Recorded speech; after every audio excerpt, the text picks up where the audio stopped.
Thomas Soto. Nous sommes donc, au cas où ça vous aurait échappé, le 1er mai, c'est la fête du travail ou la fête des travailleurs. Bonjour Raphaël Antoven. Bonjour Thomas. C'est la morale de l'info et vous avez choisi de revenir aux racines même de la condition ouvrière en évoquant Germinal, le chef-d'œuvre d'Émile Zola, qui raconte la première grève de mineurs dans le Nord. On l'a tous lu au collège. Oui, bien sûr, au collège, et c'est trop tôt, et du coup ça fait trop longtemps. Germinal, alors il faut rappeler que Germinal, dans le calendrier révolutionnaire, c'est la période qui va du 21 mars au 19 avril. C'est le printemps des luttes, c'est l'aube de la révolte. Et tous les éléments qui composent les conflits d'aujourd'hui s'y trouvent à l'état juvénile et se laissent observer. C'est ça qui est Pourtant, passionnant. ça date pas d'hier matin. L'action se déroule quand même à la fin du 19e. Oui, mais ce qui est beau, c'est qu'à la lecture de Germinal, qui est vraiment la Bible du 1er mai, on découvre que le monde n'est pas noir et blanc, et surtout que nos prédécesseurs nous ressemblaient furieusement. Vous vous souvenez par exemple, Thomas, de ce qui déclenche la grève ? J'ai un doute, rappelez-moi.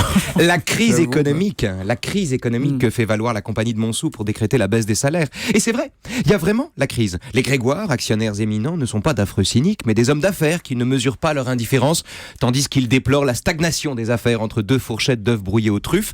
Et ils comprennent pas du tout pourquoi les ouvriers leur en veulent autant. Ils sont pas méchants, les Grégoire. Ils aiment bien les pauvres. Ils les méprisent à leur insu. Et en retour, ils sont bien punis, puisque leur propre fille est étranglée. Alors qu'en face, c'est la haine et la misère. Et pour cause, bien sûr, misère partout, avec quelques profiteurs comme l'affreux Maigrat aux aguets. Mais de même que les Grégoire ne sont pas d'affreux cyniques, juste des bourgeois condescendants, le meneur de la grève, Étienne Lantier, n'est pas un révolutionnaire, juste un homme complexe, courageux, qui porte en lui l'espoir confus d'une société plus égalitaire, mais qui, parce qu'il redoute un jour de devenir lui-même un assassin, récuse la violence comme moyen d'action, alors que la violence est constante dans Germinal. Viol, assassinat, bagarre, émasculation, fusillade, etc.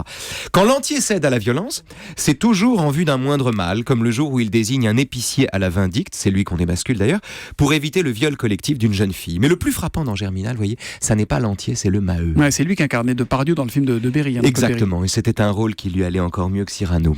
Le Maheu est un mineur, fier, bon, franc, courageux, sévère, puissant, magnifique. Son poitrail d'ogre qu'il appuie sur les baïonnettes pour qu'elles reculent est à lui seul une image de grandeur. Le Maheu, c'est la mine, dans toute sa beauté. Or, parce que les patrons décident, pour remédier à la grève, de faire appel à des ouvriers belges, des borins, plus corvéables et moins coûteux, le Maheu, précurseur en cela de quelques hybridations contemporaines, est aussi d'une violente xénophobie.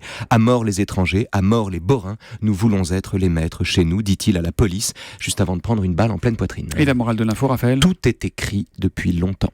Tout est écrit depuis longtemps, et si vous en doutez, relisez Germinal. Germinal. Moi, j'adore le bonheur des dames. Ah, c'est merveilleux aussi, c'est autre chose, on en reparlera. Absolument. Avec joie. Revenez demain, tiens. On ne parlera pas demain du bonheur des dames, mais revenez quand même demain, Raphaël Antoven, juste avant 9h, pour la morale de l'info sur Europe 1. À demain, les amis.